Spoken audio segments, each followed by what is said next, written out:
The address that follows was given at Croydon Spiritualist Church on Sunday the 1st of April 1984.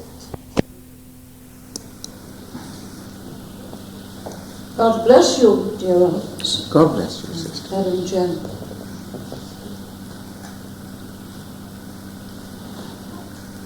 I have much happiness in being allowed to come to address you for a short while, to share with you perhaps a few of my own thoughts, hoping that they will stimulate your own.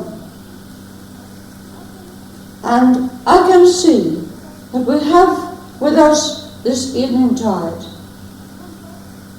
a number who are as yet unaccustomed to this, your spiritualist movement. And to those, may I say to you that your loved ones and those who have charge concerning you are here, around and about you. And within these walls, and this building, which has no other purpose than this of spiritualism, you will open your minds and your hearts to them, even though you cannot perhaps see them as you did when they were upon the earth. It was my intention to address my very few words to you this eventide upon the subject of your mission in life. Now you will have already heard for yourself in the reading that there is a great deal of linking up that goes on. When we arrived here this eventide, we had no idea what the subject of Madam Chairman's reading would be. This was withheld, but she has already touched upon many subjects which I had in mind. Now, your mission in life. Now, to those who have been familiar with this movement of spiritualism for some time, and even many who have not, may perhaps feel quite certain within yourself just what your particular mission may be. Those of you who have entered the movement, embraced it and its truths and all its implications and responsibilities, may have taken up the healing task.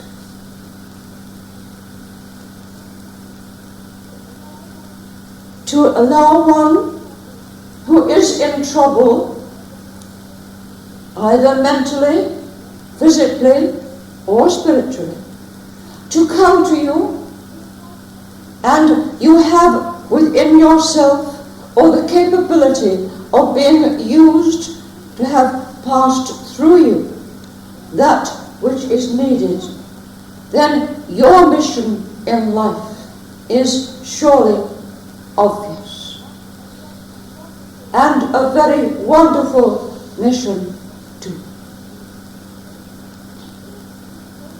It is important that all men have a mission in life. Or perhaps, should I say that it is all important that a man finds his mission in life. I have already spoken of healing and the fact that it is an obvious mission.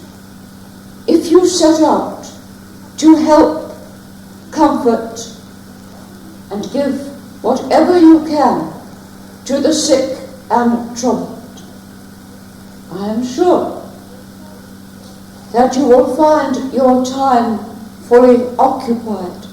You will need to look no further for your particular mission in life. But a healer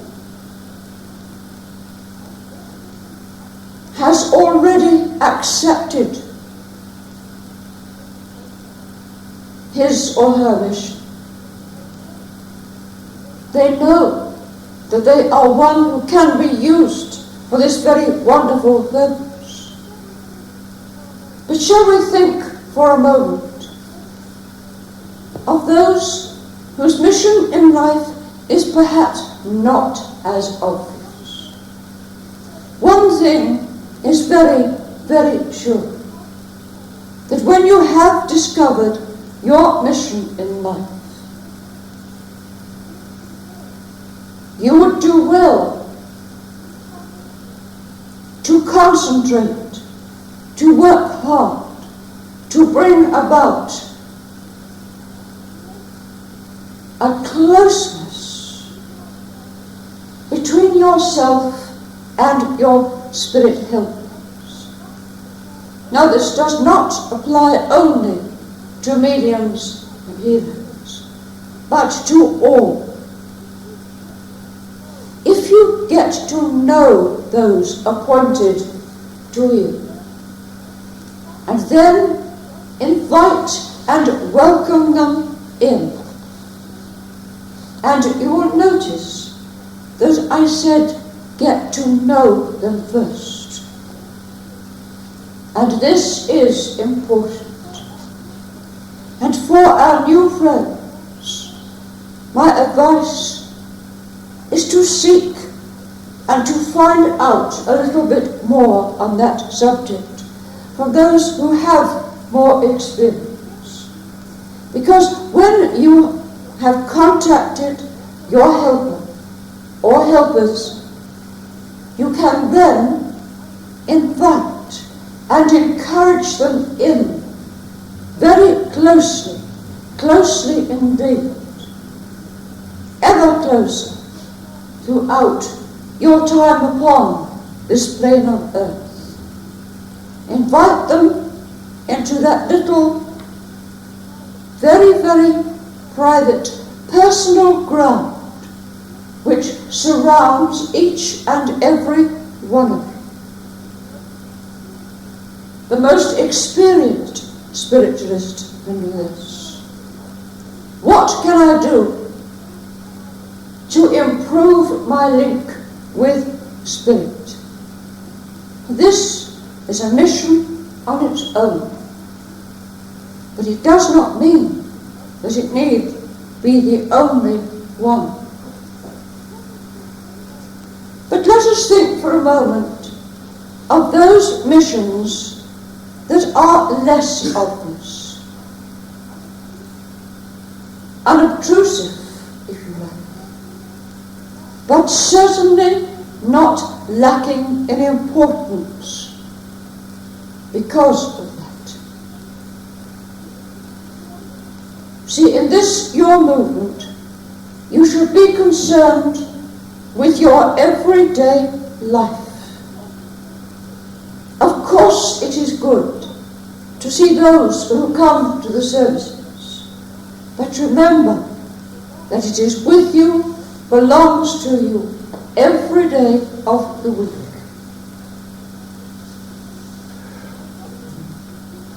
I wonder if you have ever thought just what a great solace a good listener can give. This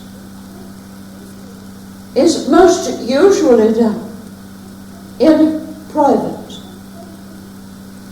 just lending that sympathetic ear and thereby participating and helping in another's troubles. no platform, no announcement, no spotlight, but none the less important and necessary. So perhaps, if you have not at this moment discovered another particular mission, you could ask yourself, am I a good listener when someone is in trouble? Because this is indeed a service.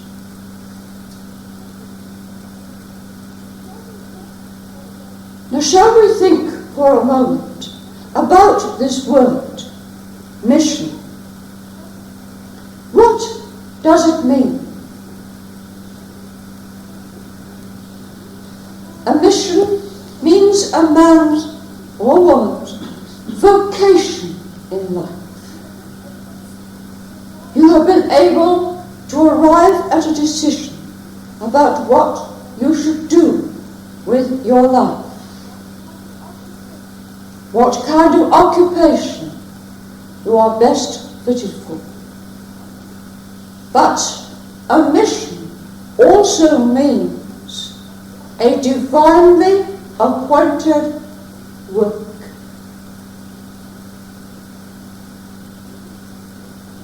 So you see, if in love and sympathy you are just sitting, listening to someone's troubles, you are doing a good work, a spiritual work. Because as we were reminded in the reading, that you people upon the plane of earth are spirit here and now.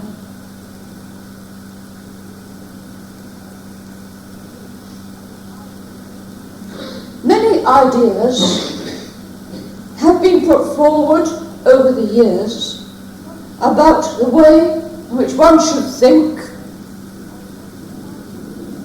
of this time when an earthly journey is finished.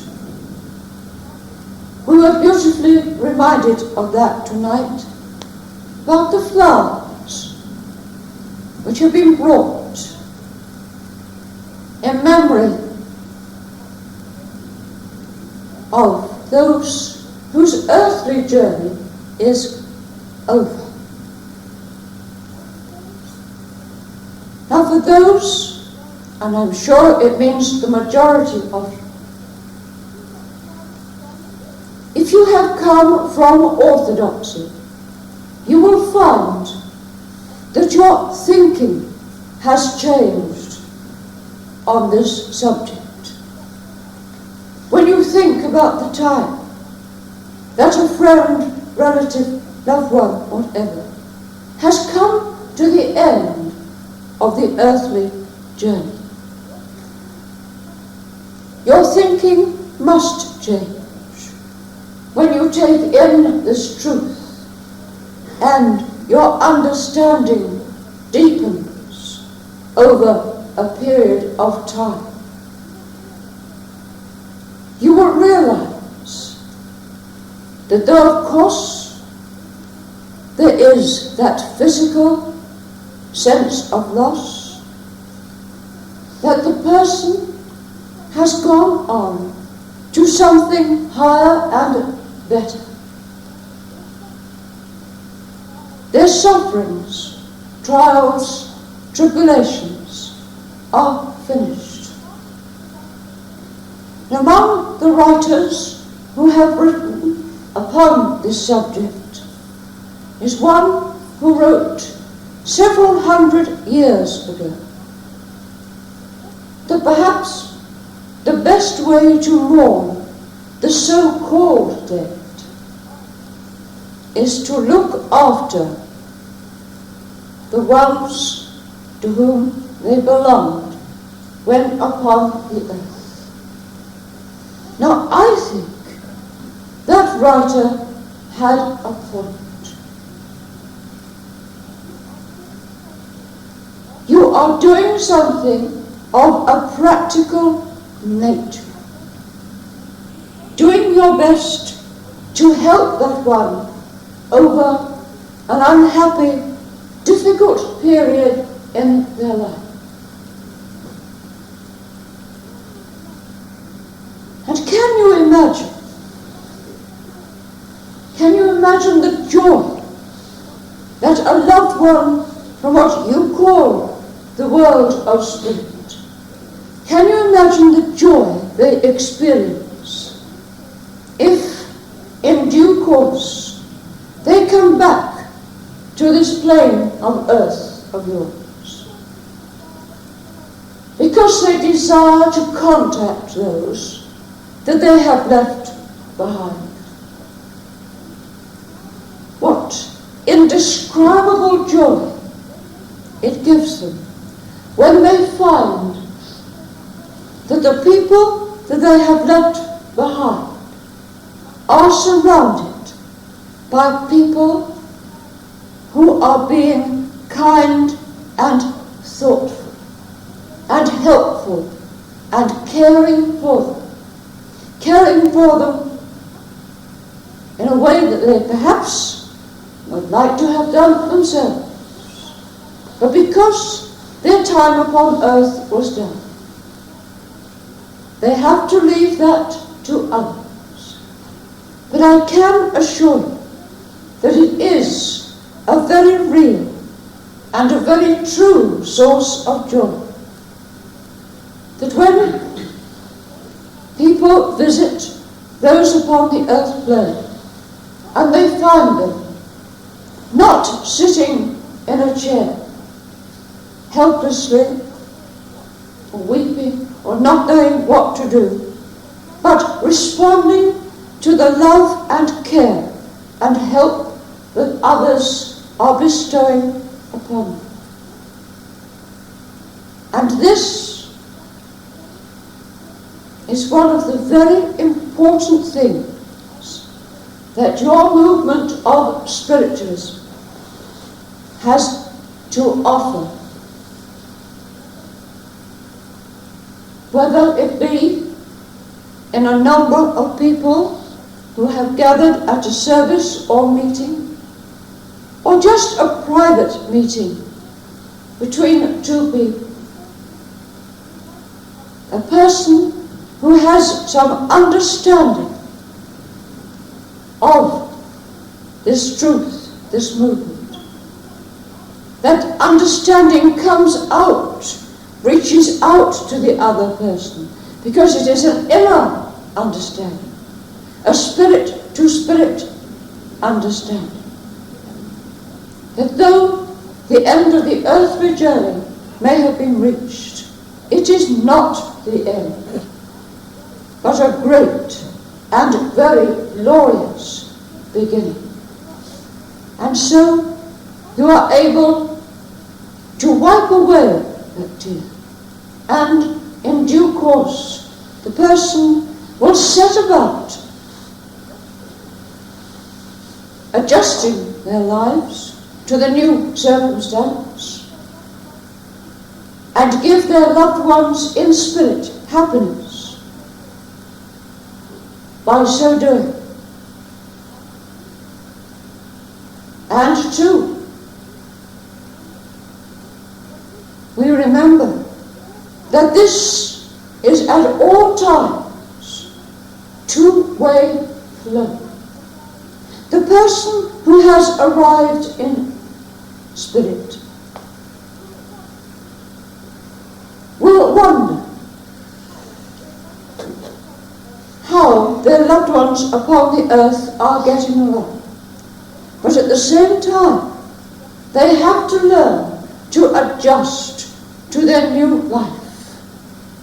And they can do so with greater ease and with greater, fuller joy if they can see that their loved ones, that they felt with their responsibility, that they are carrying on and they are surrounded by love and care.